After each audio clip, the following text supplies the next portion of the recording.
নমস্কার বন্ধুরা, আপনারা কেমন আছেন? আশা করি ভালো আছেন। আজ আমি আপনাদেরকে শোনাবো স্বামী বিবেকানন্দ এবং মা কালী। অনেক শিষ্য রামকৃষ্ণ পরমহংসের চারপাশে জড়ো হয়েছিল। রামকৃষ্ণের অন্যতম শিষ্য ছিলেন স্বামী বিবেকানন্দ।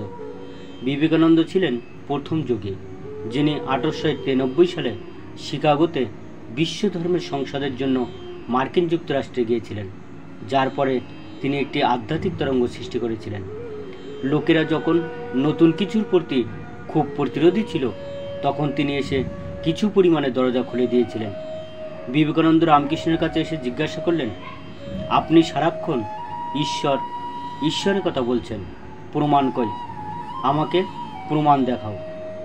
বিবেকানন্দের প্রতি রামকৃষ্ণের খুব আলাদা ধরনের অনুরাগ ছিল, কারণ তিনি তাকে তার বার্তা বিশ্বের কাছে পৌঁছে দেওয়ার উপায় হিসাবে দেখেছিলেন। নিজে থেকে রামকৃষ্ণ তা করতে পারেননি এবং তাই তিনি বিবেকানন্দকে একটি বাহন হিসেবে দেখেছিলেন।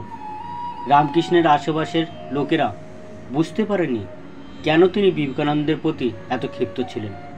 বিবেকানন্দ যদি একদিনের জন্য তাকে দেখতে না আসতেন, তবে রামকৃষ্ণ তাকে খুঁজতেন, কারণ তিনি জানতেন যে এই ছেলেটির কাছে প্রেরণ করার প্রয়োজনীয় উপলব্ধি রয়েছে।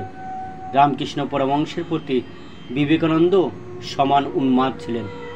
তিনি কোনো কর্মসংস্থানের সন্ধান করেননি। তিনি এমন কিছু করেননি যা তার বয়সের লোকেরা সাধারণত করার কথা। তিনি সারাক্ষণ শুধু রামকৃষ্ণকে অনুসরণ করতেন। বিবেকানন্দের জীবনে একটি অত্যন্ত বিস্ময়কর ঘটনা ঘটেছে। একদিন তার মা খুব অসুস্থ এবং মৃত্যুশয্যায়।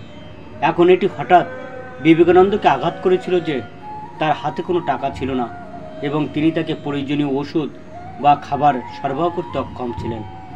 এটা তাকে খুব রাগান্বিত করেছিল যে তার মা যখন সত্যিই অসুস্থ ছিল, তখন সে তার যত্ন নিতে পারেনি। বিবেকানন্দের মতো একজন মানুষ যখন রেগে যান, তিনি সত্যি রেগে যান। তিনি রামকৃষ্ণের কাছে গেলেন, আর কোথাও যাওয়ার নেই। রাগ করলেও সেখানেই গিয়েছিলেন। তিনি রামকৃষ্ণকে বললেন, এইসব ফালতু কথা, এই আধ্যাত্মিকতা, এটা আমাকে কোথায় পাচ্ছে? আমি যদি চাকুরি করতাম এবং আমার যা করার কথা ছিল তা করতাম, আজ আমি আমার মায়ের যত্ন নিতে পারতাম, আমি তাকে খাবার দিতে পারতাম, আমি তাকে ওষুধ দিতে পারতাম, আমি তাকে আরাম দিতে পারতাম। এই আধ্যাত্মিকতা আমাকে কোথায় নিয়ে গেছে? রামকৃষ্ণ কালীর উপাসক হওয়ায় তার বাড়িতে একটি কালী মন্দির ছিল। তিনি বললেন, তোমার মায়ের কি ওষুধ ও খাবার দরকার? তুমি গিয়ে মায়ের কাছে যা চাও তা চাও না কেন? এটি বিবেকানন্দের কাছে একটি ভালো ধারণার মতো শোনালো এবং তিনি মন্দিরে চলে গেলেন।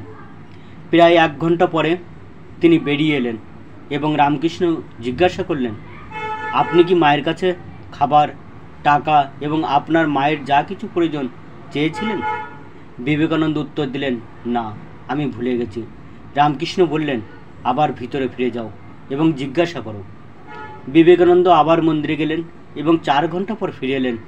রামকৃষ্ণ তাকে প্রশ্ন করলেন, তুমি কি মাকে জিজ্ঞাসা করেছ?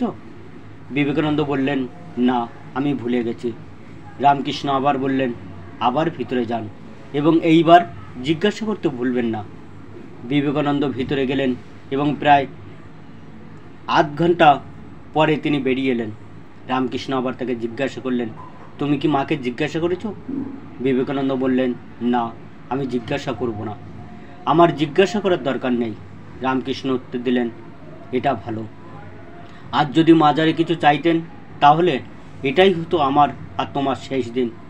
আমি আর কখনো তোমার মুখ দেখতে পারতাম না, কারণ একজন প্রশ্নকারী বোকা জানে না জীবন কি। একজন প্রশ্নকারী বোকা জীবনের মৌলিক বিষয়গুলো বুঝতে পারেনি। প্রার্থনাশীলতা একটি নির্দিষ্ট গুণ। আপনি যদি প্রার্থনাশীল হয়ে ওঠেন, যদি আপনি উপাসক হয়ে ওঠেন, এটি একটি দুর্দান্ত উপায়। কিন্তু আপনি যদি এই আশা নিয়ে প্রার্থনা করেন যে আপনি কিছু পাবেন, তবে তা আপনার জন্য কাজ করবে না। ঠিক আছে বন্ধুরা, আজ এই পর্যন্ত। সবাইকে অসংখ্য ধন্যবাদ জানিয়ে এখানেই শেষ করছি। বিষয়টি আপনাদের কেমন লেগেছে অবশ্যই কমেন্ট করে জানাবেন। আর এই রকম ভিডিও আরও দেখার জন্য চ্যানেলটি প্লিজ সাবস্ক্রাইব, লাইকস এবং শেয়ার করবেন আপনাদের বন্ধুবান্ধব এবং আত্মীয়স্বজনদের কাছে। আর বেল আইকনটি প্রেস করতে ভুলবেন না, কারণ এই রকম আরও ভিডিও আপলোড করতেই প্রথম নোটিফিকেশান আপনার কাছে পৌঁছাতে পারে। নমস্কার।